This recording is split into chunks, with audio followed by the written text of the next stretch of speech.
Au cœur de l'océan Indien, il existe une île aussi vaste que mystérieuse. Madagascar. Un territoire de montagnes, de forêts et de royaumes anciens, isolés mais puissants. Pendant des siècles, les rois Mérina y ont bâti un empire sur les hauteurs d'Antananarivo.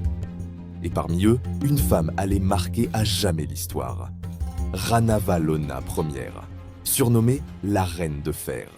Avant de plonger dans son destin hors du commun, je t'invite à t'abonner à la chaîne Mémoire D, Afrique Étienne, et à laisser un like pour soutenir ces récits sur les grandes figures oubliées du continent. Ranavalona n'était pas née pour régner. Fille d'un simple officier, elle a dû son destin à un acte de loyauté. Son père avait prévenu le roi Andrianam Mérina d'un complot visant à l'assassiner. Pour le récompenser, le roi offrit à sa fille la main de son fils et héritier, le prince Radama. Ranavalona devint ainsi princesse, observant dans l'ombre les intrigues du pouvoir. Lorsque Radama monta sur le trône, il entreprit de moderniser Madagascar. Il ouvrit les portes du royaume aux Européens, signa des traités avec les Anglais et fit venir des missionnaires. Les écoles et les usines se multiplièrent. Mais dans cette ouverture, Ranavalona voyait une menace, celle de la domination étrangère, celle d'une culture venue d'ailleurs. À la mort de Radama, le chaos menaçait. Les nobles, les officiers, les missionnaires, tous se disputaient le pouvoir. Ranavalona, veuve mais déterminée, organisa un coup d'État.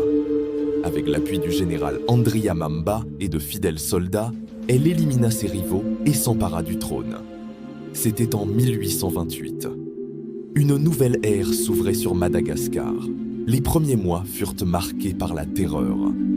La reine fit exécuter tous ceux qui contestaient son autorité. Les partisans de Radama furent chassés ou emprisonnés. Le message était clair, plus personne ne trahirait le royaume.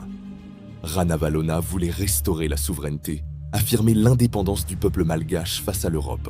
Les missionnaires anglais furent expulsés. Les écoles chrétiennes fermées. Le port d'armes interdit aux étrangers. Et les lois traditionnelles furent renforcées. Les rituels anciens, les cultes des ancêtres et les cérémonies royales redevinrent la norme. Pour Ranavalona, c'était le retour à l'identité malgache. Mais son règne ne fut pas seulement celui de la résistance, il fut aussi celui de la peur. L'épreuve du Tangena, un poison sacré utilisé pour juger la culpabilité, redevint fréquente.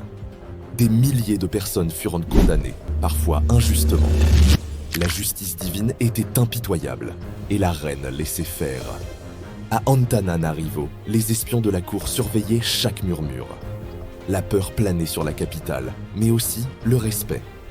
Car malgré sa dureté, la reine protégeait farouchement l'île. Aucun Européen ne put la conquérir, ni imposer sa loi. Ranavalona imposa une discipline de fer. Elle fit construire des forteresses, développa les armes locales et forma une armée redoutable. Les forgerons malgaches produisaient leurs propres fusils, leurs propres canons. Elle refusa toute dépendance étrangère. Sous son règne, Madagascar resta libre, indépendante, fière. Mais cette résistance avait un prix. Le commerce international s'effondra. Les ports fermèrent leurs portes aux marchands européens. La pauvreté gagna les campagnes. Et dans la capitale, les nobles vivaient dans la crainte permanente de la reine. Ranavalona ne faisait confiance à personne. Même ses plus proches conseillers pouvaient être exécutés pour une parole mal interprétée. Pourtant, elle gouvernait avec une intelligence politique redoutable. Elle connaissait les rouages de la peur, du respect et du pouvoir. Elle fit aussi bâtir des palais, des routes, des temples. Sous son règne, Antananarivo s'embellit, se fortifia et s'imposa comme un centre politique fort. Chaque pierre, chaque mur portait la marque de sa volonté. Les Européens, depuis les côtes, la surnommèrent la reine folle, la sanguinaire, la despote. Mais à Madagascar, beaucoup la voyaient comme une protectrice, une mère sévère mais juste, une souveraine qui refusait de courber la tête face à l'empire britannique ou français. Dans les forêts et les villages, son nom était prononcé avec crainte et admiration. Les conteurs disaient qu'elle possédait le don de lire dans les pensées, qu'elle pouvait faire tomber la pluie ou la retenir. et que quiconque la trahissait ne survivait pas à son regard. Mais Ranavalona ne régnait pas seul. Dans l'ombre, un homme influençait ses décisions. Le général Raini Haro, son conseiller et amant. C'est lui qui organisa l'armée royale, négocia avec les chefs de province et maintint la cohésion du royaume. Leur alliance, politique et intime, permit au trône de tenir face aux complots et aux menaces extérieures. Lorsque Raini Haro mourut, la reine entra dans une profonde solitude. Ce fut à partir de ce moment que sa sévérité devint presque légendaire. Un jour, une délégation étrangère vint à la cour d'Antananarivo pour demander la réouverture du commerce. La reine les reçut vêtus de soie rouge, parés d'or et de perles. Elle écouta, impassible, leur demande, puis répondit « Madagascar n'est pas à vendre.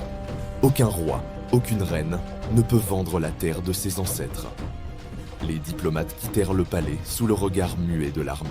Ce jour-là, l'orgueil malgache triompha une fois encore. Elle régna seule pendant plus de 30 ans. Aucune invasion étrangère ne franchit ses frontières. Madagascar resta libre jusqu'à sa mort, en 1861. Une longévité exceptionnelle pour une femme à la tête d'un royaume entouré de empires coloniaux.